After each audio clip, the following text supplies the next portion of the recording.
الحمد لله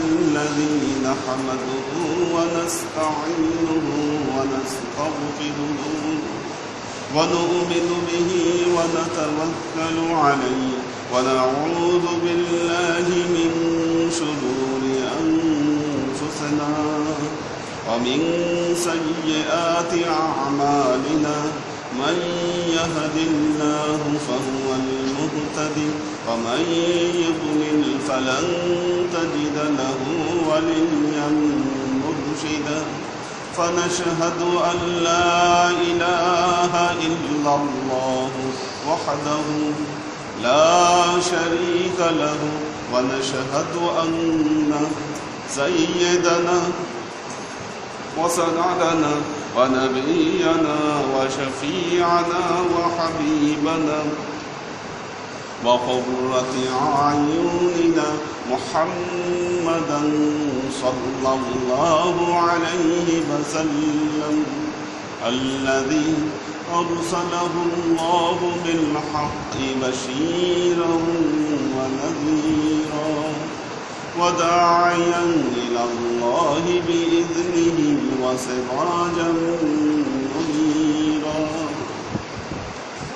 فصلى الله تعالى عليه وعلى آله وأزواجه وذريته وأهل بيته وأحبابه وأصحابه الأجمعين إلى يوم القيامة.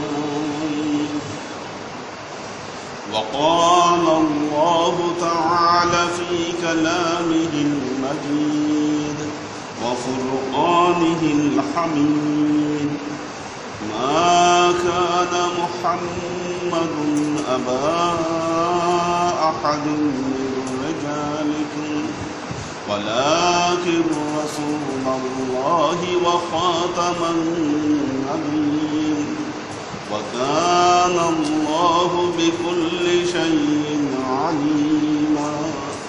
إن الله وملائكته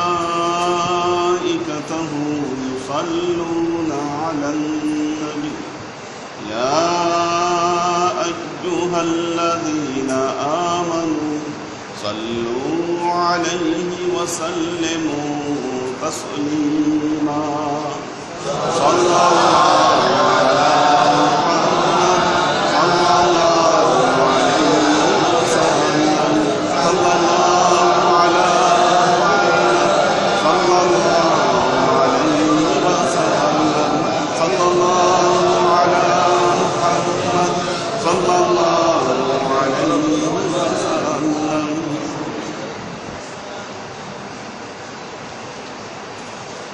আল্লাহ আশিক সালেহ।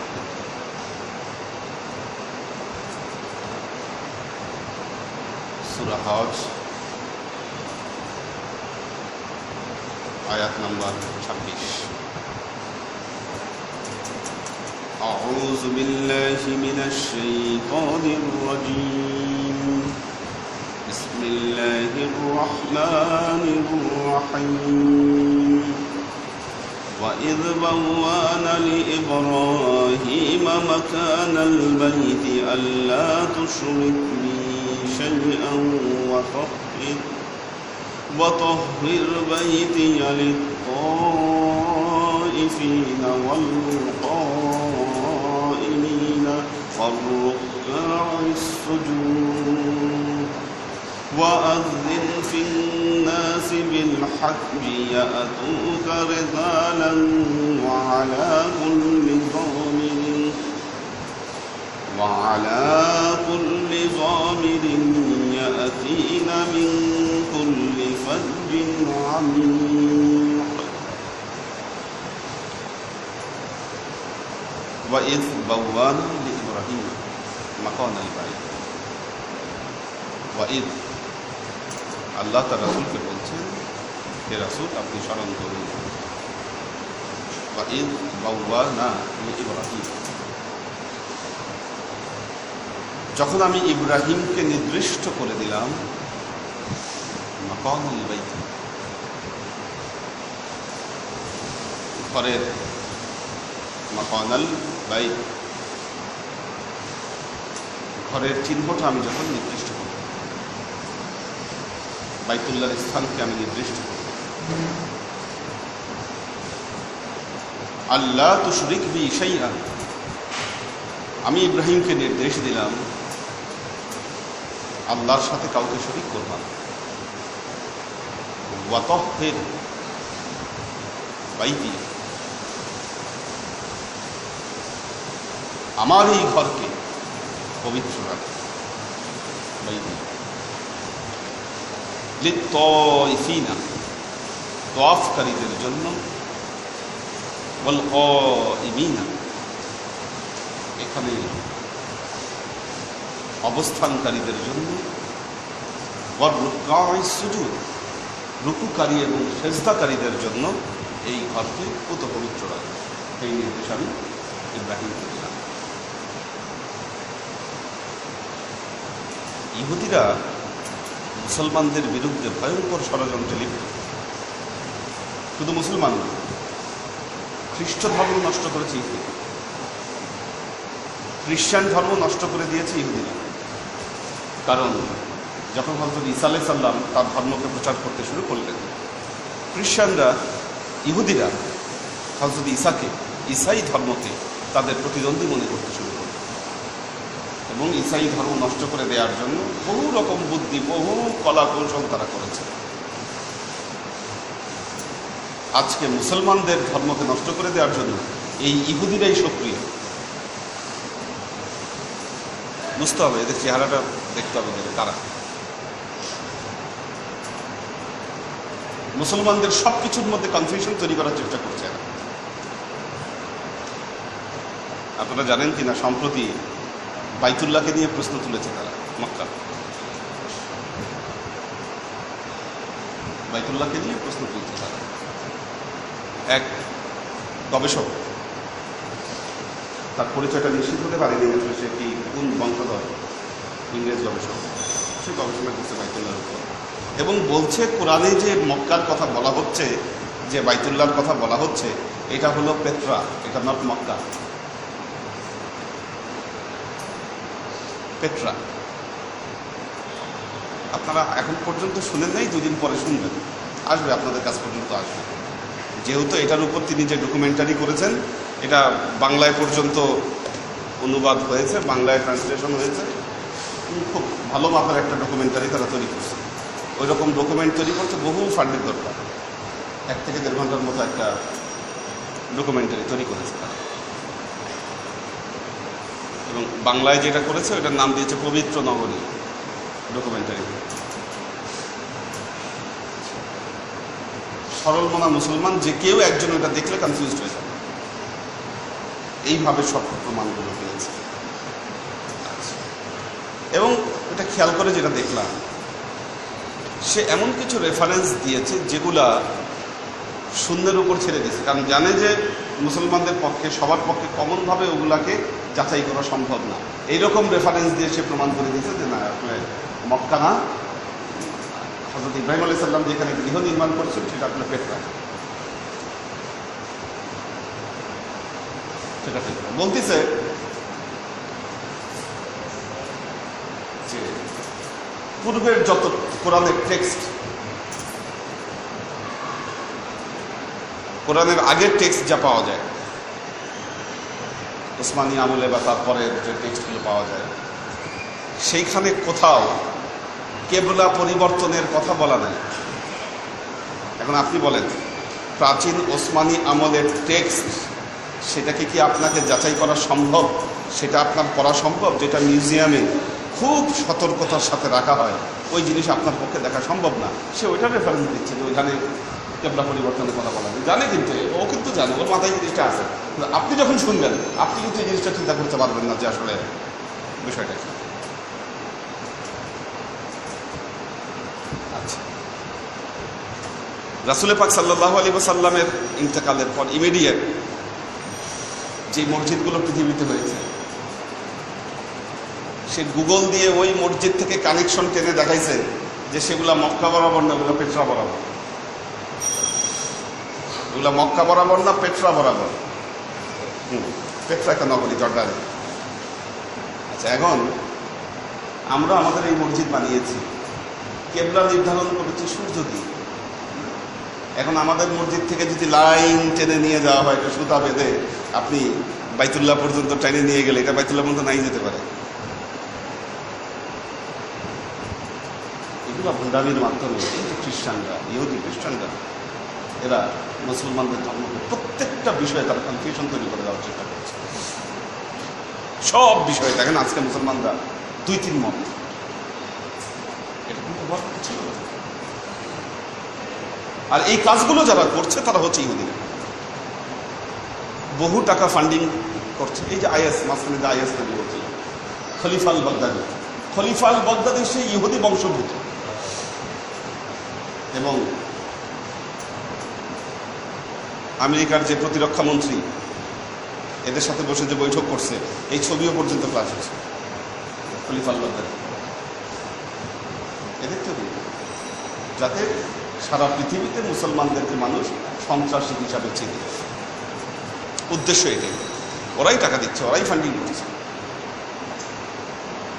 এই যে যারা এগুলো কাজ করে বেড়াচ্ছে, আকাম টুকাম করে বেড়াচ্ছে, টাকা ছাড়া কিন্তু আকাম টুকাম করা এদের পক্ষে সম্ভব নেই। টাকাগুলো আসতেছে কোথেকে? টাকার সোর্স দেখে কোথেকে আসে? ওরাই মুসলমানদেরকে টাকা দিচ্ছে, বলতেছে তোমরা বোম মারো, জিহাদ করো। আবার ওরাই টাকা খ্রিস্টানদেরকে দিয়ে বলতেছে তোমরা হসপিটাল করো, হসপিটাল করে তোমরা সেবা দাও। আপনি কার পক্ষে যাবেন? মুসলমানদের রেপুটেশন খারাপ করে দেওয়ার জন্য এই কাজগুলো করা হচ্ছে। এগুলা ক্ষেত্রে সতর্ক না থাকলে সর্বনাশ হয়ে যাবে। আল্লাহর আশিক সালেহ বৃন্দ, وَإِذْ بَوَّأْنَا لِإِبْرَاهِيمَ مَكَانَ الْبَيْتِ أَلَّا تُشْرِكْ بِي شَيْئًا وَطَهِّرْ بَيْتِيَ لِلطَّائِفِينَ وَالْقَائِمِينَ وَالرُّكَّعِ السُّجُودِ। আমি ইব্রাহিমকে ওই ঘরের চিহ্নিত করে দিলাম। পৃথিবীর সর্বপ্রথম গৃহ ছিল বাইতুল্লাহ। ইন্না আউয়ালা বাইতিন উদিয়া লিন-নাস লাল্লাযী বিবাক্কাহ মুবারাকাও ওয়া হুদাল লিল আলামিন। পুরো বিশ্ববাসীর জন্য তাকে দেওয়া। হযরত নূহ আলাইহিস সালামের প্লাবনে এই ঘর নিশ্চিহ্ন হয়ে যায়। হযরত ইব্রাহিম আলাইহিস সালামকে আল্লাহ এই ঘরের চিহ্ন দেখায় দেন, দেখায় দিয়ে তারপরে এখানে কাবা ঘর পুনর্নির্মাণ করতে হবে, যার পাশে সাফা মারওয়া সবকিছু সুনির্দিষ্ট হবে। মজার ব্যাপার, ওখানে সবকিছুর ব্যাখ্যা দেওয়া আছে, জমজমের কোনো ব্যাখ্যা দেওয়া নাই। জমজম উৎপত্তি থেকে আসে, জমজমের ঘটনার কোনো ব্যাখ্যা নাই, নাই না, পেট্রা নবনীতে সেটা দেখাতে পারে। তো ইসলামী ছাড়ার কিছু নেই। হ্যাঁ, না, কোনো ওখানে জমজমের কোনো আলোচনা নেই। যাই হোক, ষড়যন্ত্র করলেই কি বাইতুল্লাহ থেকে মানুষের মুখ ঘুরাইতে পারবে? যার জন্য হযরত ইব্রাহিম আলাইহিস সালাম দোয়া করে গেছে। আর আল্লাহ রাসূলের ইতিহাস, আল্লাহ রাসূল যখন আসছিলেন, হযরত ইব্রাহিম আলাইহিস সালামের ইতিহাস অনেক পুরনো। 1400 বছরের ইতিহাস আপনি যদি ইতিহাসের নিরিখে দেখেন, এটা খুব বেশি সময় না, খুবই অল্প সময়। আপনি যদি ইতিহাসের নিরিখে দেখেন, ঐতিহাসিক দৃষ্টিতে দেখেন, 1400 বছরের ইতিহাস এটা খুব বেশি আগের ইতিহাস না। কারণ 1400 বছর ইতিহাসকে, 1400 বছরের আগের ইতিহাসকে একটা এত বড় পরিবর্তন নিয়ে আসবে মানুষ, আর এটা সম্বন্ধে কোনো কেউ কিছু জানবে না, এটা ইম্পসিবল ব্যাপার। কোনো বিতর্ক উঠবে না এতদিন, এগুলো ইম্পসিবল। যেখানে 5000 বছরের, খ্রিস্টপূর্ব 5000 বছর পর্যন্ত মানুষের কাছে লিখিত ইতিহাস আছে। খ্রিস্টপূর্ব 5000, তারপরে আরো 2000, 7000 বছরের ইতিহাস মানুষের কাছে লিখিত আছে। এই 7000 বছরের আগের যা ইতিহাস, সেগুলোকে বলা হয় প্রাগ ইতিহাস। সেটার ইতিহাস লিখিত নাই মানুষের। বিভিন্ন ফসিল, বিভিন্ন জিনিস এগুলো চিহ্নিত করে তারা ওই ইতিহাসগুলোকে জানার চেষ্টা করেছে।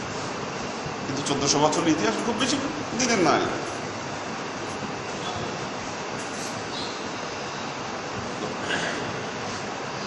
মোগলরা আসছে কতদিন আগে? হ্যাঁ, তো এই যে 1526 কত হয় না? আরো বেশি, 600 বছর। 600 বছর তো হওয়ার কথা। 1500 থেকে 2000 পর্যন্ত 500, এটা কত?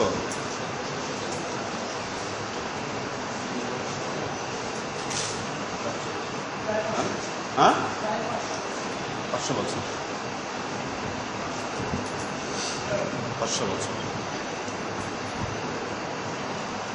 এখনো এদের সব ইমারত টিমারত সব কিছু ঠিকঠাক মতো আছে, ইতিহাস সব।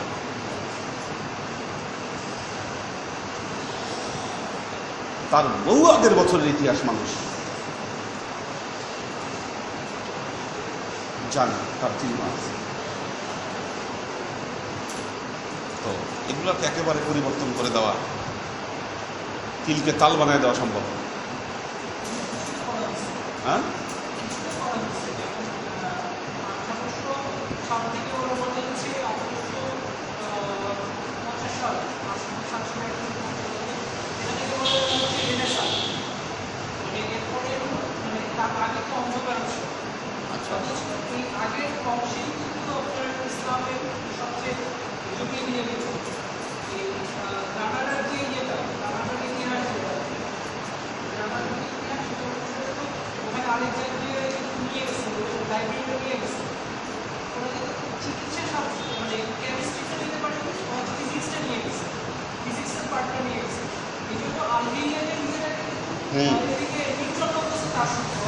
সেই জাবির ইবনে হাইয়ান এদের এগুলো সব নকল করছে এরা। তো এই যে কাবাঘর নিয়ে আজকে, এটা খুব শীঘ্রই আপনারা দেখবেন যে এখানে একটা কনভেনশন তৈরি করার চেষ্টা করবে। এই চক্রান্তগুলো থেকে আল্লাহ আমাদেরকে রক্ষা করবে। আল্লাহ বলছেন, وَإِذْ بَوَّأْنَا لِإِبْرَاهِيمَ مَكَانَ الْبَيْتِ أَلَّا تُشْرِكْ بِي شَيْئًا। যুগে যুগে 1,24,000 পয়গম্বর আল্লাহ প্রেরণ করেছেন। 1,24,000 বা তার চাইতেও বেশি হতে পারে, প্রতি যুগেই এসেছে। প্রত্যেক নবীর একটাই মেসেজ ছিল, আল্লাহর কাছে শিরক করবে না, আল্লাহর সাথে শিরক করবে না। এটা হচ্ছে প্রথম মেসেজ। কোনোভাবে শিরক করা যাবে না। শিরক যদি কারো অন্তরে থাকে তার ধর্ম বিনষ্ট। কোনোভাবেই শিরকের মধ্যে ঢোকা যাবে না। এটা 1,24,000 পয়গম্বরের মেসেজ ছিল।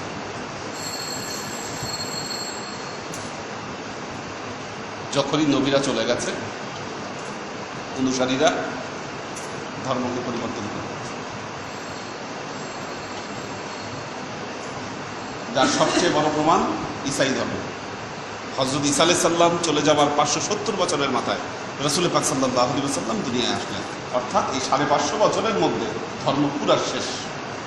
ঈসাই ধর্মকে পরিবর্তন করে একত্ববাদের ধর্ম ত্রিত্ববাদে তৈরি হয়েছে। সব নবীদের এক মেসেজ, তোমরা আল্লাহর সাথে শিরক করবে না। শিরক গেছো শেষ। এই জন্য যে শিরক করছে না, যে শিরক থেকে মুক্ত,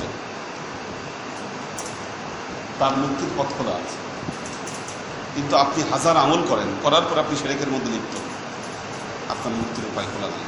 কাজে মুসলমানদেরকে একটা জিনিস খেয়াল রাখতে হবে, যে কোনো মূল্যে সে যেন শিরক থেকে মুক্ত থাকে। যে শিরক থেকে মুক্ত থাকবে, আল্লাহর রহমত সর্বক্ষণ সে প্রাপ্ত হবে।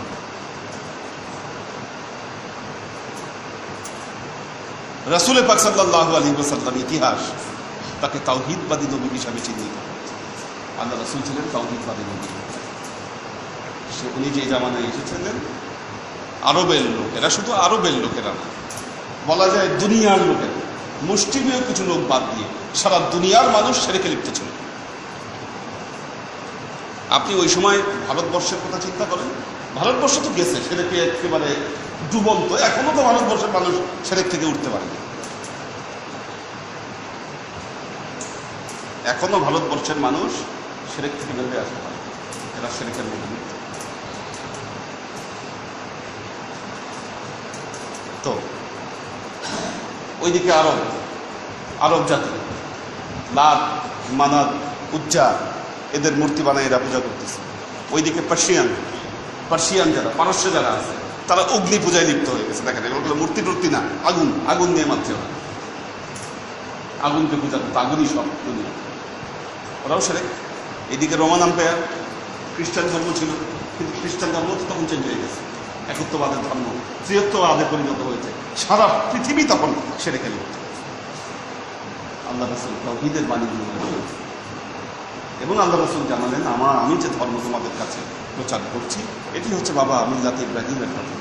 এই ধর্মের পিতা, আদি পিতা হচ্ছেন ইব্রাহিম আলাইহিস সালাম, এবং হযরত ইব্রাহিম আলাইহিস সালাম আল্লাহর কাছ থেকে আদিষ্ট হয়েছেন শিরক মুক্ত ধর্ম পৃথিবীতে প্রতিষ্ঠা করবার জন্য।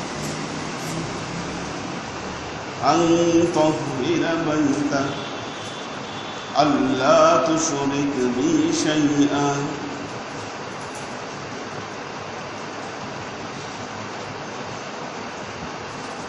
আল্লাহর সাথে শিরক করবা না।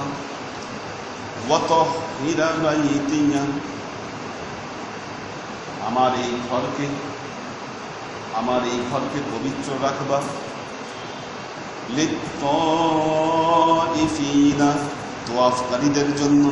ওয়াল কাইমিনা, যারা এইখানে দণ্ডায়মান থাকে, নামাজ আদায় করে। কাইম মানে নামাজ আদায় করে, যারা নামাজ আদায় করছে তাদের জন্য। ওয়াল রুকাইস সুজুদ, এখানে যারা রুকু করছে, যারা সিজদা করছে তাদের জন্য এই ঘরকে পবিত্র রাখবা।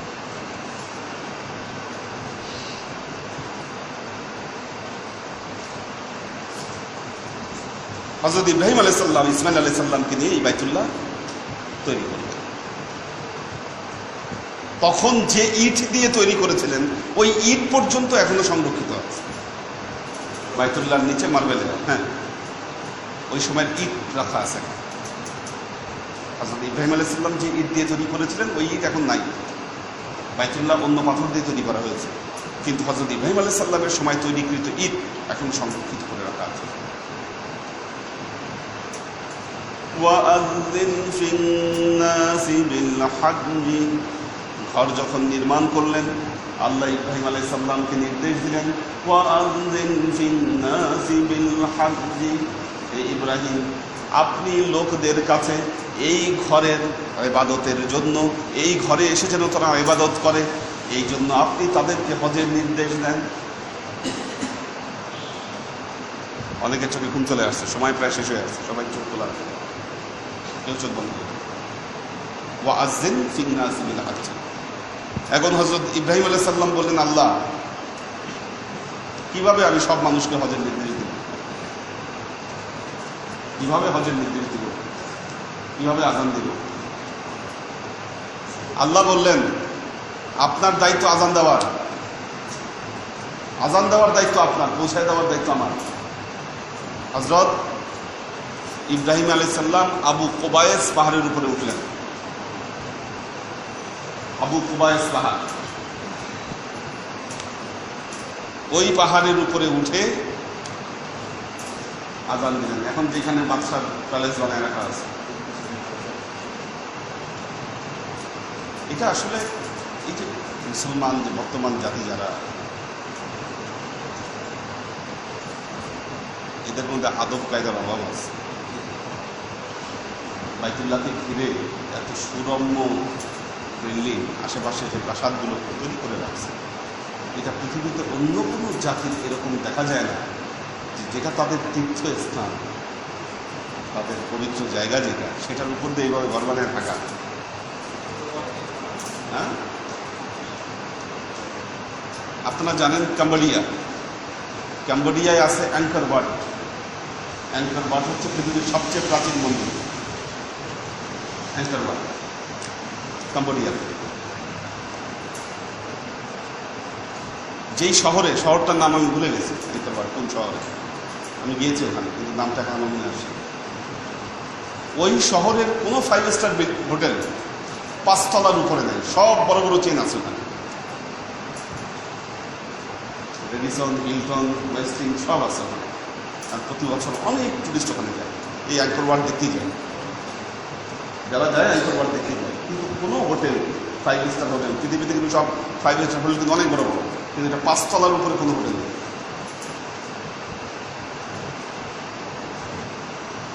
এটার কারণ হলো কোনো বিল্ডিং যেন অ্যাঙ্কর ওয়ার্ল্ডের উপরে না যায়, এটা গভর্নমেন্ট থেকে অর্ডার। কোনো বিল্ডিং করা যাবে না যেটা অ্যাঙ্কর ওয়ার্ল্ডের উপরে উঠে যাবে।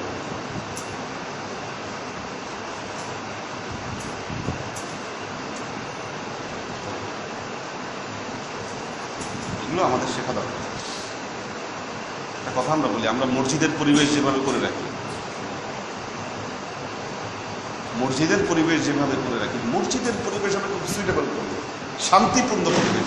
ভেতরে ঢুকলে একজন মানুষের অন্তর চেঞ্জ হয়ে যাবে, আমাদের মসজিদের পরিবেশ থাকবে।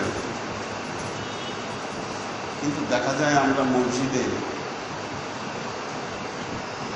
জামা কাপড় কাঁথা বালিশ, মানে মসজিদগুলাকে আমরা নোংরখানা বানায় দিয়ে রাখি। এটা পৃথিবীর কোনো জাতিতে দেখবেন না এই জিনিস। পৃথিবীর কোনো জাতি এই ধরনের কাজ চর্চা করে না। আপনার ঘামে ভেজা একটা জামা মসজিদের ভিতরে আপনি নাড়ি দিয়ে রাখলে মধ্যে গন্ধ আসতেছে। মসজিদ থাকবে পরিষ্কার সুন্দর। সুগন্ধের কিন্তু একটা ইম্প্যাক্ট আছে, গন্ধ সুগন্ধের একটা ইম্প্যাক্ট আছে। সুগন্ধ তাকে গেলেই মানুষের মধ্যে একটা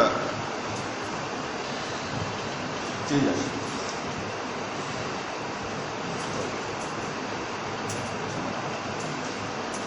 আমরা করে রেখেছি তার বিপরীত। মসজিদের মধ্যে হাউকাউ, আমরা মসজিদের মধ্যে হাউকাউ করি, আমরা মসজিদের মধ্যে ঝগড়া করি।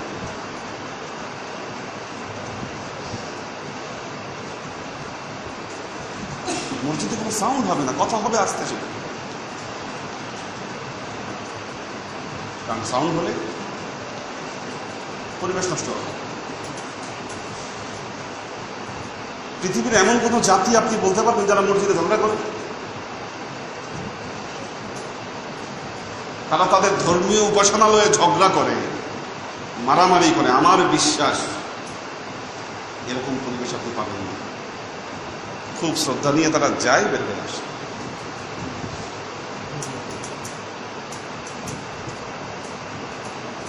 ওখানে হেদায়েত নাই, কিন্তু সংরক্ষণ করে রাখতে ওরা এইভাবে।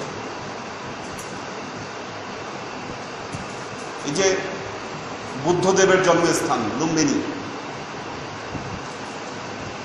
শ্রীকৃষ্ণের জন্মস্থান মথুরা ইন্ডিয়া, আর লুম্বিনী হলো নেপালে। এই দুই জায়গায় গেছি আমি। ঢোকার সময় কোনো জায়গায় মোবাইল নিয়ে ঢুকতে দেয়, মোবাইল টোবাইল সব, নো মোবাইল নো ব্যাগ, কিচ্ছু কিছু সাথে নিয়ে ঢুকতে দেবে না। এবং এই যে হাজার হাজার মানুষ ঢুকতেছে, বের হয়ে আসতেছে,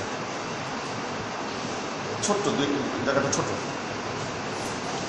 বুদ্ধদেবের যে জন্মস্থান লুম্বিনী, ওটাকে ওরা সিক্রেট গার্ডেন করে, কাবাঘরের মতোই একটা স্থাপনা বানায় রাখছে। একদিক থেকে ঢোকার দরজা, আরেক দিক থেকে বের হয়ে যাওয়ার দরজা। যেখানে জন্মগ্রহণ করছে এই পাথরটা এখন পর্যন্ত আছে। এই যে হাজার হাজার মানুষ ঢুকতেছে বের হচ্ছে, কোনো সাউন্ড নেই। আর যখনই লোকজন ঢুকতেছে বের হচ্ছে, একটু পরপর এক ধরনের লিকুইড দিয়ে ওটা মুছে দিচ্ছে, লেবুর মতো গন্ধ আসে, লেবু পাতার মতো মিষ্টি একটা গন্ধ। আর হিন্দুরা তো ধূপ ব্যবহার করে।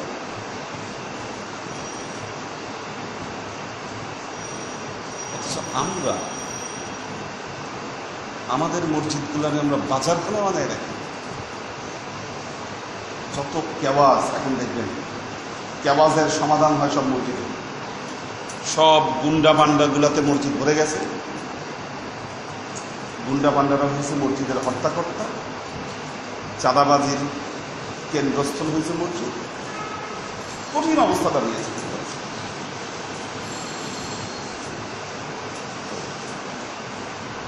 আমাদের মসজিদের পরিবেশ আমাদের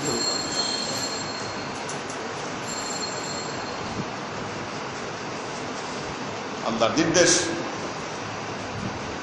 লা তুশরিক বিহি শাইআন ওয়া তাহহির বাইতিয়া লিত-তায়িফিনা ওয়াল কাইমিনা ওয়ার রুকআইস সুজুদ ওয়া আযযিন ফিন-নাসি বিল হাজ্জি। আল্লাহ বললেন আপনি মানুষকে হজের আজান দেন, হজের জন্য আহ্বান করেন। হযরত ইব্রাহিম আলাইহিস সালাম আবু কুবাইস পাহাড়ের উপরে উঠে হজের জন্য আজান দিলেন। আল্লাহ ওই আজান সারা পৃথিবী এমনকি আলেমে আরওয়াতেও ওই আজান পৌঁছে দিলেন। যারা হযরত ইব্রাহিম আলাইহিস সালামের ওই আহ্বান শুনে তালবিয়া পাঠ করল, লাব্বাইক আল্লাহুম্মা লাব্বাইক লাব্বাইক লা শারীকা লাকা লাব্বাইক ইন্নাল হামদা ওয়ান নি'মাতা লাকা ওয়াল মুলক লা শারীকা লাক। এই আজানের সাথে যারা একসাথে যারা এই তালবিয়া পাঠ করলো, আল্লাহ তাদের হাকিম হজ দিতে দিলেন। তারাই হজে যেতে পারে, কৌল আছে এই বিষয়ে।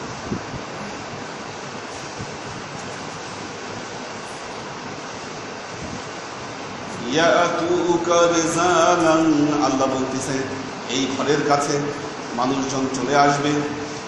আলা কুল্লি দামিরিন, পৃথিবীর সকল প্রান্ত থেকে। ইয়াতিনা মিন কুল্লি ফাজ্জিন আমিক, বিভিন্ন কৃষকায় শুকিয়ে যাওয়া বাহনে চড়ে লোকজন পৃথিবীর বিভিন্ন খান থেকে এই ঘরে চলে আসবে। শুকায় যাওয়াটা মেটাফোর, ভ্রমণের কারণ।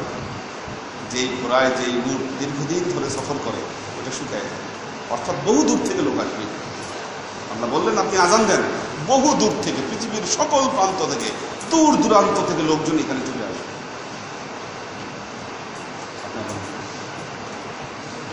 এই লোকজন তাই বললেন, আজান দিলেন।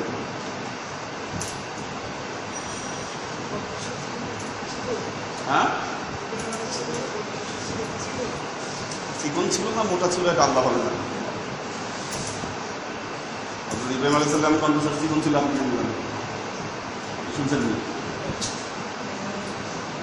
তো বিষয় হলো যে আল্লাহ ওই কণ্ঠস্বর সবার কাছে আল্লাহ সবার কাছে পৌঁছে দেয়। হজের প্রচলন শুরু হয়ে গেল। আল্লাহ তৌফিক দিলে ইনশাআল্লাহ 2019-এ যাবো হজে। এখন হজের জন্য মনে হয় আগেই রেজিস্ট্রেশন করা লাগবে।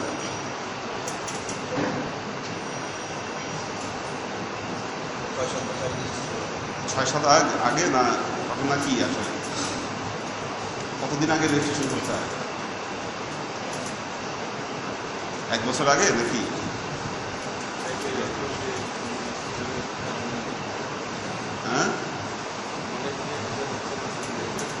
হ্যাঁ, রেজিস্ট্রেশনের কি ভেজালের জন্য অনেকে ভিসা পাচ্ছে না। এখন 19-এ যাইতে গেলে কি এখন থেকে রেজিস্ট্রেশন করতে হবে না আরো 1 বছর পর থেকে রেজিস্ট্রেশন করতে হবে? হ্যাঁ,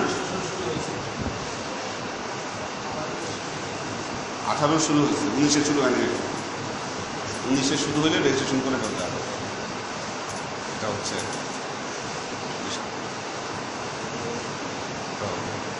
যাই হোক, আল্লাহ যাদেরকে তৌফিক দেবে তারা যাবে। আল্লাহ লিখে না রাখলে হজে যাওয়া যায় না। যার তাকদিরে লিখে রাখছে সেই যেতে পারবে হজে। তাকদিরে লেখা না থাকলে অনেকের বহু টাকা পয়সা আছে কিন্তু হজে যেতে পারবে, তাকদিরে লেখা নাই সেই জন্য। আল্লাহ যাদের তৌফিক দিবে তারা, আল্লাহ যাদেরকে ক্ষমতা দিবে তারা যাবে। যাই হোক, আল্লাহ আমাদেরকে তৌফিক দান করুন। বারাকাল্লাহু লানা ওয়া লাকুম ফিল কুরআনিল আযীম ওয়া নাফা'না ওয়া ইয়্যাকুম বিআয়াতি ওয়া যিকরিল হাকীম ইন্নাহু তাআলা জাওয়াদুন কারীমুন মালিকুন ওয়া রাউফুর রাহিম। আমি দেশের বাইরে যাচ্ছি, রবিবারে তার সময় আমি না